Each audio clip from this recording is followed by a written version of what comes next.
Guys, I just made a video on this, and then they announced Noah Vonleh is being waived. So we're just going to say this is the weirdest trade in NBA history. What is it? What is this? What is this? Okay. I have no idea what to make of it, and I wasn't expecting this. This is just, of course, we get the weirdest trade. They just both created roster spots for themselves. So shout out Noah Vonleh and Gorgui Dieng for being arguably the first trade of the NBA season. Let's get right into the video, guys. Like and subscribe. So, a weird trade just happened in the NBA. Let me read you exactly what it is. Noah Vonleh is now San Antonio Spurs, and Gorgui Dieng was waived. And Adrian Wojnarowski tweeted, the Celtics are trading Noah Vonleh and cash considerations to the Spurs. Sources tell ESPN the Spurs are waiving Gorgui Dieng to create the roster spot. Now, what we're taking from here is the Celtics wanted to create an extra roster spot. That's the only reason you would do this, is to create another roster spot for yourself because you're potentially signing someone.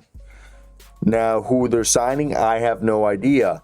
And for me, the whole situation's interesting in itself due to the fact that Noah Vonleh, I'm not going to say he was terrible or great. He was just a solid backup center for a guy who was playing 7.5 minutes in 23 games.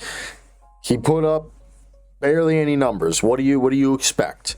But there were games this season where he had some rebounding defensive performances, showing that there is a place for him in the NBA. And he's only 27, so maybe over here San Antonio sees it like this. Hey, Gorgui Dieng, who's also a former first-round pick. If you guys don't know, Noah Vonleh was from the 2014 draft, was 9th overall. Gorgui Dieng was from the 2013 draft, 21st overall. Gorgui Dieng's 32.